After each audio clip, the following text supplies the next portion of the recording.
Docteur, c'est peut-être pas le problème, mais dans le développement, on est en train de ressortir ça parce que nous tentons justement de trouver les raisons pour lesquelles des visites ou encore des partenariats comme celle avec la Russie, l'Afrique pouvait capitaliser, même si on parle de renforcement, du moins c'est ce que cela ressemble au niveau de la paperasse, mais au fond, vous décriez cette situation. Est-ce que dans le déroulé, quand on voit une Union européenne qui va ensemble et qu'on a une Afrique qui est divisée, comme Albaïs le soulignait tout à l'heure, ou une question où chacun doit à l'autre, une question, non, vraiment, tel a eu à faire ceci, qui renvoie à un moment donné parfois aussi comme si une sorte de mapatisme pour celui qui gère le pays.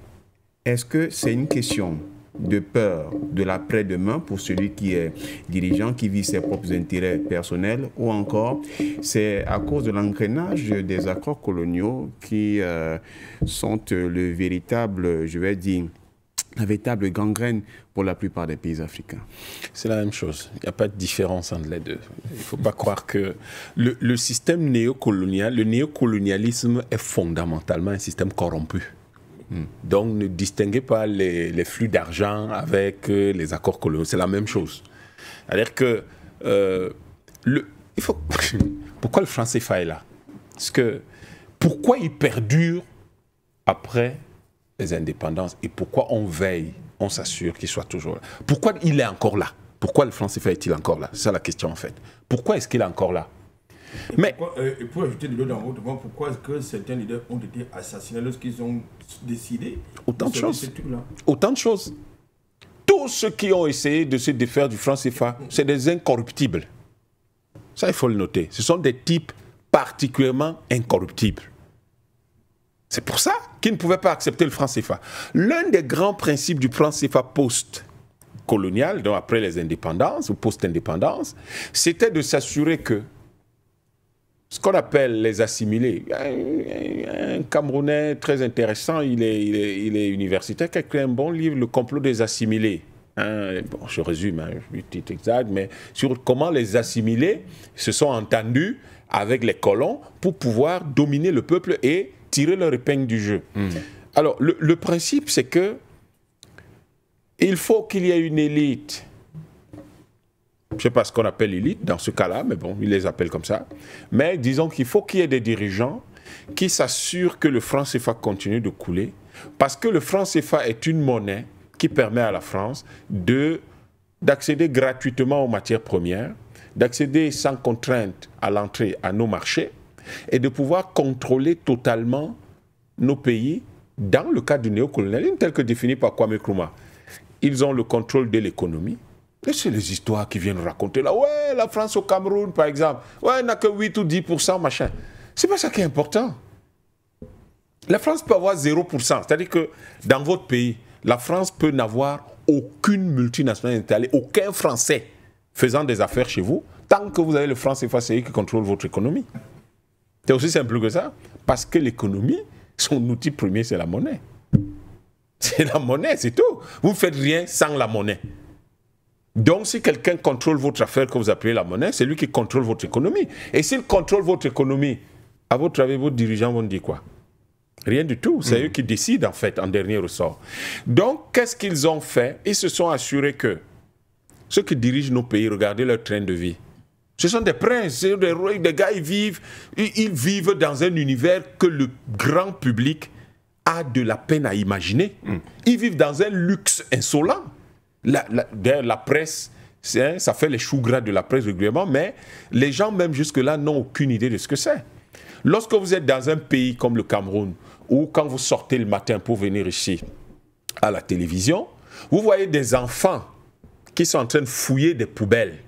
Des enfants de 4 ans, 5 ans, ils fouillent la poubelle parce que le seul moyen pour eux de manger, c'est de fouiller la poubelle. Dans un pays où, dans les années 80, les lycéens allaient à l'école en taxi, et aujourd'hui, 2025, les hauts fonctionnaires, des fonctionnaires et des salariés vont au travail à moto. Vous n'imaginez pas le niveau de régression, vous n'imaginez pas à quel point ça se dégrade. Mais pendant ce temps, que ce soit les chefs d'État, les ministres, les sénateurs, les députés, les maires, tous ces gens-là, les hauts fonctionnaires, eux, ils roulent carrosse. Ils roulent carrosse. Pendant ce temps, vous avez des enfants qui fouillent, les enfants de 4-5 ans qui devraient être à l'école, qui fouillent la poubelle à 7 h du matin. Si vous vous arrêtez pour leur demander, mais qu'est-ce que vous faites, vous vivez où? Ils vous disent qu'ils vivent quelque part là-bas dans les marécages et qu'ils n'ont pas mangé. Comment un pays comme ça, un pays peut accepter que sa population vive dans les marécages? Comment est-ce possible? Donc, le franc CFA est fondamentalement un système de corruption. N'oubliez pas ça. Je ne vais pas rentrer ici dans des débats extrêmement techniques, mais sachez que le franc CFA est un outil du néocolonialisme. Le néocolonialisme vient de rapports de production très particuliers. Et ces rapports de production vont s'assurer que les pays soient dirigés pour la plupart par des gens qui viennent du lumpenprolétariat. C'est-à-dire des gens, en fait, qui sont des personnes que le système corrompt et utilise pour contrôler le peuple. Parce qu'il faut faire très attention. Hein. Le système dans lequel nous sommes est un système fondamentalement corrompu. Et donc, le franc CFA va laisser de la marge à ceux qui dirigent. Ils peuvent exploiter les peuples comme ils veulent. Ils peuvent avoir tout l'argent de la planète, mais tout le monde est surendetté. Le Congo, je crois que c'est 96% du PIB. Le Gabon, je crois qu'ils sont à 70-72% du PIB d'endettement. Mais quand vous allez chercher, ils sont endettés comme ça pour faire quoi? Ils ont acheté de belles vestes, de belles voitures qui coûtent des centaines de millions. Ils ont construit de belles villas qui sont décorées exclusivement avec des choses qui viennent d'Europe. Ils prennent des vacances de rêve. Ils s'habillent extrêmement cher. Ils roulent dans des voitures extrêmement luxueuses. Ils ont des jets privés. Ils louent des jets privés. Et en fait, ces gens-là, on leur permet d'avoir ce train de vie. Et c'est ça qui fait que ces gens, eux, ils ne s'amusent pas avec le système. Il faut que le système reste en place. Parce que le jour où le système n'est plus là, ben, ils ne peuvent plus se permettre ce train de vie qui est dispendieux et qui est destructeur pour l'économie et pour le peuple. Donc, le franc CFA, mon cher Moha, et le néocolonialisme, c'est la même chose. Et la corruption est au cœur du système.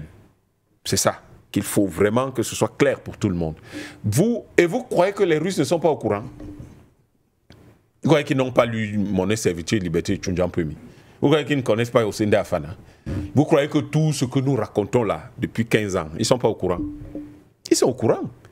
Et ils savent que c'est les outils, le système est organisé de telle sorte que tout ce qui dirige soit corrompu.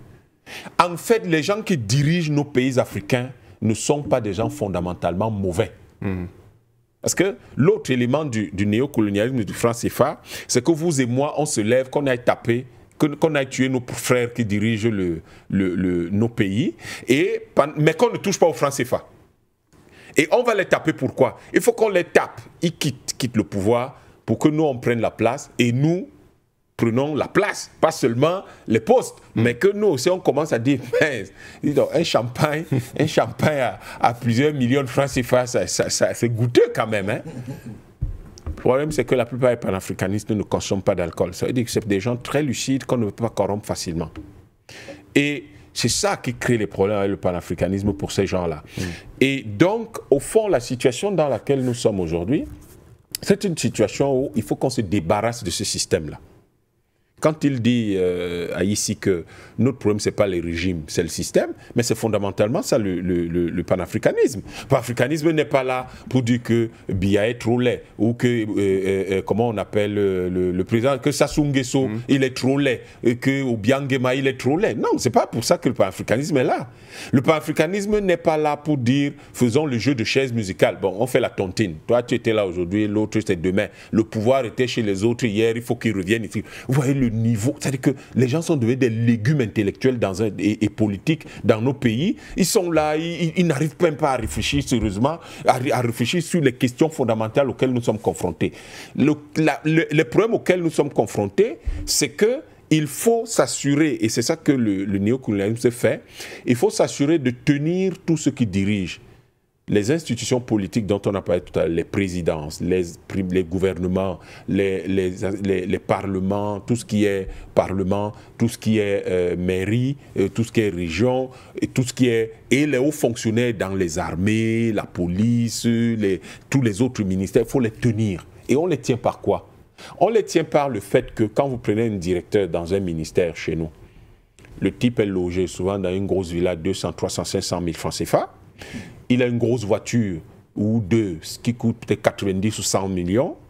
Quand vous regardez ses revenus mensuels, ça va tourner autour de 5, peut-être 10 ou même plus en termes de millions. Mais son vrai salaire lui-même, c'est tout petit truc comme ça. Mais il est membre de 1000 commissions, il est administrateur à gauche et à droite. Ça fait qu'il peut gagner 10, 20, 30, peut-être 50 millions par mois. Hein, possible. Or, pendant ce temps, une seule salle de classe qui peut nous coûter 7 millions, on a du mal à la construire. 7 millions, il y a moins. Probable, mais je me dis une salle de classe qui va prendre, comme ils ont mis la norme à 50. Il y a des centrifugeuses dans ce pays. Non, laissez, on peut pas, si on se met à citer, mais ça fait partie de ces choses-là. Merci de les rappeler. Merci de rappeler ça. Des choses toutes simples, de simples lits d'accouchement. Voilà. Vous avez même la centrifugeuse coûte une fortune. Un lit d'accouchement pour qu'une femme accouche bien. Vous allez dans les enseignants se plaignent tous les jours, n'ont pas de craie. La boîte de craie, c'est 1200 ou 1500. Mais les gars, ils ont les voitures de 100 millions. Il faut entretenir cette corruption-là, ce niveau, ce train de vie de ces gens-là, pour s'assurer qu'ils restent les gars du système. En fait, c'est ça le truc. Vous allez voir que dans ce qu'on appelle par exemple les ministères de l'enseignement, ou partout de l'éducation, là où on enseigne les gens, là où on forme les gens, où se fait la production?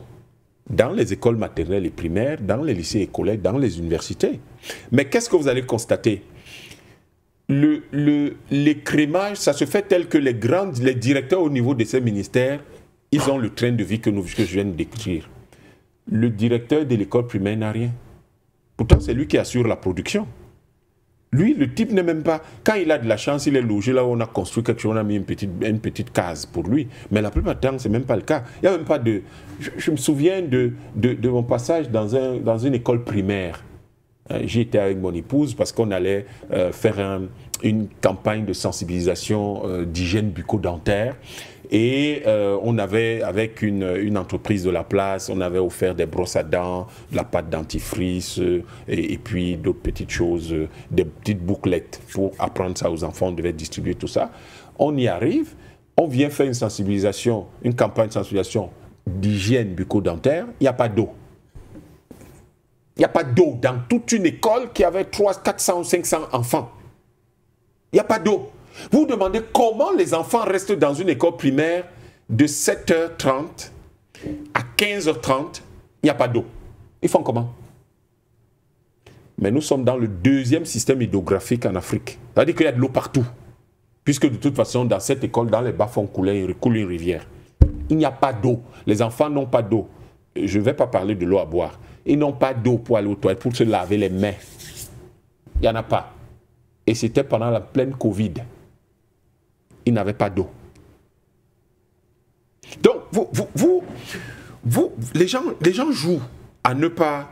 Et eux, ils vont jouer. Ces gars qui sont là, qui sont qu'on a mis dans la nasse de la corruption. En fait, ils ne se rendent même pas compte à quel point on les a corrompus. Ils sont parfaitement conscients de la corruption. Non. Eux, ces gens-là, ils ont l'impression, la plupart de ces hauts fonctionnaires et de ces élites politiques ont le sentiment d'avoir réussi. Ils ne se rendent pas compte qu'ils sont tout simplement des gens qu'on a corrompus. Et la plupart d'entre eux croient que être corrompu, c'est qu'on a accepté quelque chose. On ne vous dit pas que vous avez accepté quelque chose. C'est votre salaire, c'est votre rémunération. C'est quelque chose de légal. Mais le nazisme était aussi légal. La traite négrière était aussi légale. Il faut faire très attention à l'histoire. La traite négrière était légale. Ça veut dire que des gens ont structuré un système qui était défendu, organisé par des lois et des règles et des règlements. C'était légal, mais ça nous a quand même tués, pour du côté des Arabes, 270 millions de nos ancêtres, plus 27 millions exportés. Du côté des Occidentaux, entre 350 et 420 millions de nos ancêtres exécutés, et 35 millions entre 35 et 42 millions déportés en Amérique. Bon, mais c'était légal. Le nazisme, c'était légal, il y avait des lois. Mais il y a quand même eu des millions de Juifs qui en ont payé le prix, sans compter les millions d'Africains dont personne ne parle. Alors qu'il y avait des centaines de milliers d'Africains, par exemple à Dachau ou à Buchenwald. Mais personne ne parle de ça. Parce qu'évidemment, les Africains, on les a mis dans une nasse telle que même les souffrances que leur peuple ont subies, ils n'en parlent pas. On a fait payé les réparations aux Juifs. Est-ce qu'on a payé les réparations aux Africains qui étaient dans les camps de concentration? Docteur, vous allez chuter. Non, j'ai toujours déjà chuté parce que quand vous êtes dans le franc CFA, vous êtes toujours au sol. Est-ce que vous allez plus haut? Et donc, du coup, la situation est telle que quand les Russes veulent travailler avec les Africains, d'abord, ils savent que la question qu'ils se posent, et elle est légitime, si nous nous mettons à travailler avec des gens habitués à ce train de vie, qui est dans un espace de corruption endémique et systémique, est-ce que ces gens-là, ils vont pouvoir suivre le niveau, vont pouvoir suivre et atteindre le niveau de rigueur, le niveau de tempérance, de sobriété dont on a besoin pour construire le développement d'un pays?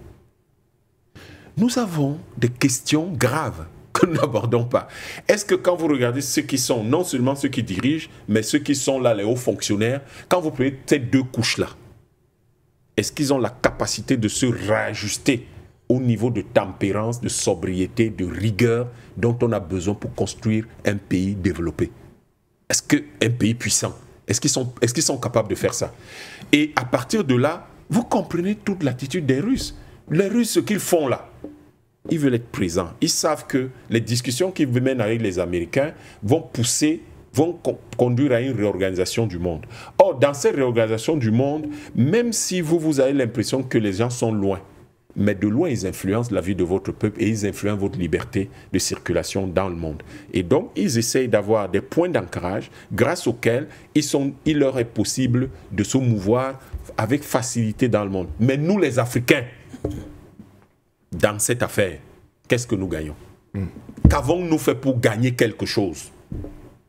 Rien du tout. C'est-à-dire que le Mali, l'AES se battent pour avoir quelque chose et j'ai confiance que le Mali et l'AES, compte tenu des perspectives qu'ils nous offrent, qu'ils vont finir par obtenir quelque chose de très important du reste du monde parce qu'ils construisent progressivement leur liberté.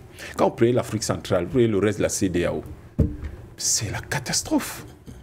C'est la catastrophe. Et bon, même l'Afrique de l'Est qui nous donnait des gages d'espoir il y a même il y a 10 ans comme ça, vous avez le sentiment que ça se délite, ça se dégrade et que même là-bas, il y a quelque chose qu'il faut absolument faire pour que les gens puissent se mettre vraiment à niveau.